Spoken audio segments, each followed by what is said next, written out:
Well, I decided to take this old girl to work last night. Kind of give her a little bit of a shakedown run. Had to tune up the choke. I had it adjusted poorly, so we got a little more dialed in. But more importantly, what I found out is when I ran this thing at night, I think the alternator's not working. It left me stranded about 8 miles out of work. Had to walk 3 miles home. A little bit shitty about that, but it is what it is. The alternator looked new, but I don't know. Whenever I put a load on it, it's not putting out more than like 12 volts. So I believe it's supposed to be charging 13, 14 volts. And I did find that exhaust leak. It seemed like she was getting super loud. Let's see if I can see it. Oh, I don't think it will show it.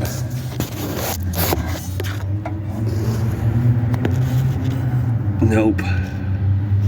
Anyway, I don't know if you can see it from here. Probably not.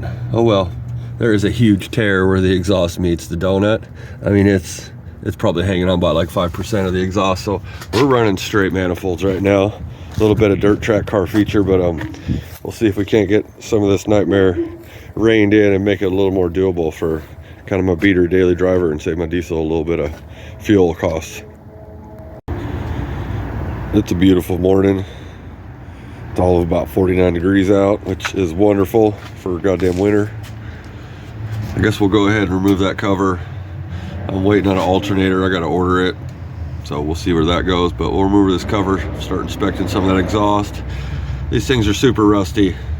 Most likely it's just going to give me about half a turn and snap its goddamn head off. But here we go. Let's see if we can't get a better look at this stuff. Well, the other two snapped off, so let's see how this third one goes. Probably. Oh, she fucking turns. Holy crap. Are you kidding me? Well, I thought we were going to see a little chaos. First two snapped. Third one came right off. Or it's coming off. I shouldn't celebrate my victory just quite yet, but I'll put this damn phone down. We'll get this thing taken off. Take a look at this horrible mess. Well, it's amazing. But we got that one bolt off.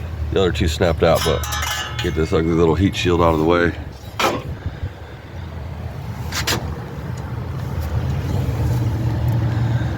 Yeah, you can see it's pretty much separated. Yeah. Oh well. If I had to guess, like anything else on this exhaust manifold, it's seen 160,000 miles. Most of these things are probably gonna snap off on me. Hopefully we can just take it apart at the bottom, maybe drill out some studs in the manifold.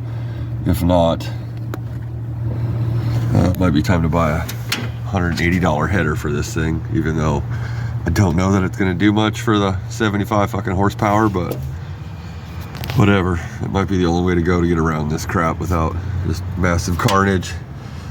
Yeah, she's 36 years old with 160,000 miles. I mean, y'all know how these header bolts go.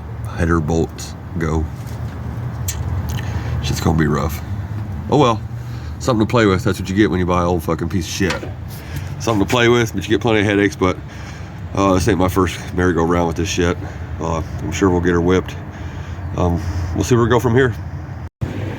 Welcome back to another episode of What the Hell Am I Doing With All My Money? It's been a couple weeks since we messed around with this old turd.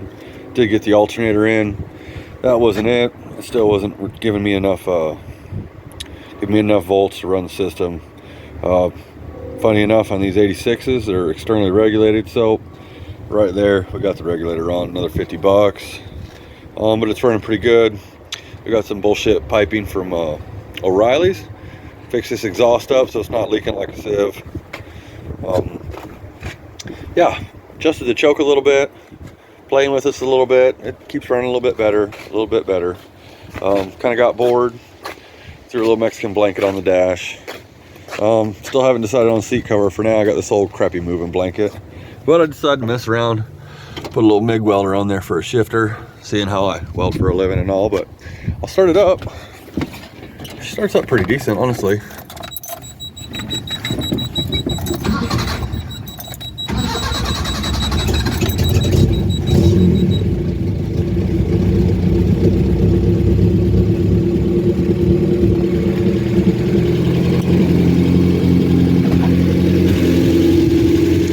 bit cold, but it starts and runs fine. Still has that little burble. Can't seem to get rid of it. I tried messing with the mixture. Didn't really do anything. But like I said, it runs okay. It's like 25 miles to the gallon now, so I ended up getting rid of a bunch of that emission stuff. I couldn't get a plug. So all these, I just pinched them shut and welded it. Same thing with that return down there. Goes to the intake. None of it's really needed. Maybe when I can pull this thing, I can get rid of a few more pieces once the motor's out. Like I said, it's got an AC compressor I don't really need. It don't work anyway. It's just taking up space and adding weight. So we cut the belt, and maybe when we pull this motor soon, just to clean it up and take a look at stuff, we'll remove a bunch more of them components. But for now, she's doing all right. It's a ton of fun. Like I said, like, I love driving this little thing. Yeah, it's a whole lot cheaper than running that truck every day. And I love that thing, but I love to keep miles off it. Just run this little dude. That little burble kind of drives me nuts. But once she warms up, it tends to go away. So anyway, that's what I did with my last $100 or so since I seen you. Got rid of a few things, got a few more parts, and we'll see how long she goes till she needs a few more parts. But that's all for now. Talk to y'all later.